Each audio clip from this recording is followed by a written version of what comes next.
இந்த நாள் அனைவருக்கும் இனிய நாளாகட்டும். இது மை கார்டன் வாய்ஸ் தமிழ்.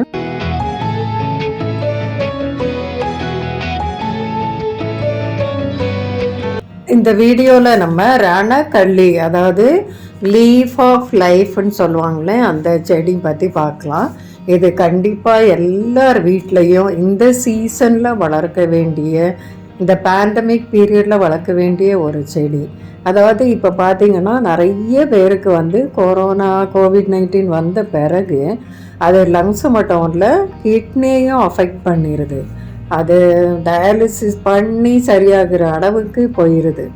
அப்படி அஃபெக்ட் ஆன யங் மேன் ஒருத்தர் இந்த இலையோட சாறு குடித்து ரொம்ப நல்ல பெனிஃபிட்னு சொல்லி தான் இந்த செடியை வாங்கி கொடுத்து வளர்க்க சொன்னார். சிறுநீரகம் சம்மந்தப்பட்ட எல்லா வியாதிகளுக்கும் இது ஒரு நல்ல மருந்து. இந்த இலை கசப்பு புளிப்பும் கலந்ததாக இருக்கும். இதை நம்ம இது இன்னும் அது மட்டும் இல்லாமல் ஏதாவது காயம் பட்டாலோ அடிபட்டாலோ பூச்சி கடித்தாலும் அதை பேஸ்ட்டு மாதிரி அரைச்சி அதை அது மேலே பத்து போட்டாலும் சரியாயிடும். இல்லை நம்ம கோல்டு சைனஸ் இந்த மாதிரி இருந்துச்சுன்னு சொன்னால் அதோட சாரோட கொஞ்சம் தேன் தண்ணி கலந்து வெறும் வயிற்றில் நம்ம குடிக்கணும். கிட்னி ஸ்டோனுக்கும் வெறும் வயிற்றில் குடிக்கணும் அப்படின்னு சொல்கிறாங்க. இது ரொம்ப ஒரு மிரக்கிள் பிளான்ட் அப்படின்னு சொல்கிறாங்க. அதனால் நம்ம எல்லார் வீட்லேயும் இதை வளர்க்கணும். இதோட இலையை பார்த்திங்கன்னா முதல்ல சிங்கிள் லீஃபாக தான் வரும்.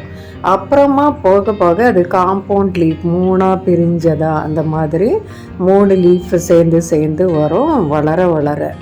இது இன்னொன்று ஏன் இதை லீஃப் ஆஃப் லைஃப்னு சொல்கிறாங்கன்னா, ஒரு அந்த இலையை பார்த்தீங்கன்னா பாருங்கள், டூத்டு எட்ஜு பல்லு மாதிரி இருக்குது. அந்த எட்ஜில் தான் அந்த கார்னரில் எல்லாம் புது செடி வளரும். இது அதிசயமான ஒரு செடி, புது செடி இதில் இருந்து வளரும். செடியோட பேஸ் அடிப்பகுதி, அந்த தண்டு அடிப்பகுதியில் இருந்தும் புது செடிகள் வளரும், வேர்லேருந்தே வளரும். அது இல்லாமல் ஒரு இலையை பறித்து நம்ம மண்ணில் நட்டு வச்சாலும் வேர் விட்டு புது செடி வளரும். இனி இந்த அருமையான மூலிகை செடியை எப்படி நம்ம நட்டு வளர்க்கலாம் அப்படின்னு பார்க்கலாம். இது கண்டிப்பாக செம்மண் சேர்க்கக்கூடாது. நம்ம தோட்டத்து மண் பாதி அளவுனா பாதி அளவு கண்டிப்பாக மணல் சேர்த்துக்கணும். இப்போல்லாம் நமக்கு ஆற்று மணல் கிடைக்க மாட்டேங்குது, பாறை மணல் தான் கிடைக்குது.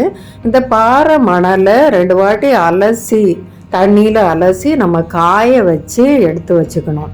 அது நம்ம சேர்த்துக்கலாம். இந்த மண்ணோட அதையும் சேர்த்து ஒரு கையளவு எதாவது உரம், எனி கம்போஸ்ட் போடலாம்.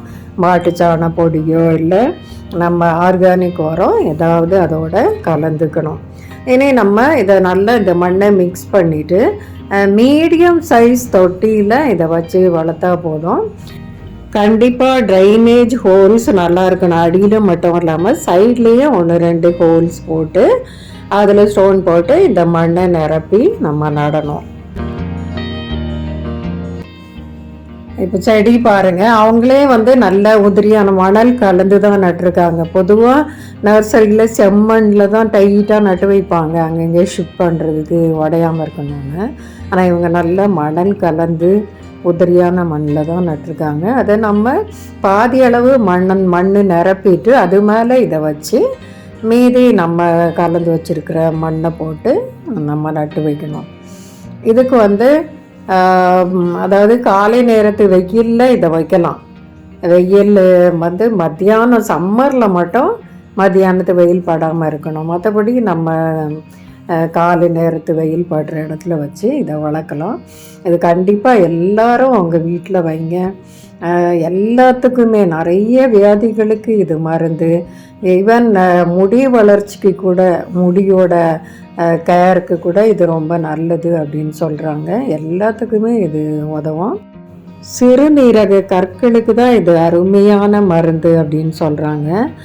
3 நாளிலேயே கிளியர் ஆயிரும் அப்படின்னு சொல்கிறாங்க. ஆனால் ரொம்ப மேக்சிமம் 40-50 ml தான் இது தண்ணியோட கலந்து அல்லது தேனோட கலந்து குடிக்கணுமா. அதுக்கு மேலே அது தொடர்ந்து குடித்தோம்னா இம்யூனிட்டி பவர் குறைஞ்சிரும் அப்படின்னு சொல்கிறாங்க. அதனால் இப்போது எல்லாருமே இந்த செடியை வீட்டில் வளர்த்துட்டு இல்லாதவங்களுக்கும் இந்த இலைகளை கொடுத்து பயனடைய செய்யலாம். தேங்க்ஸ்.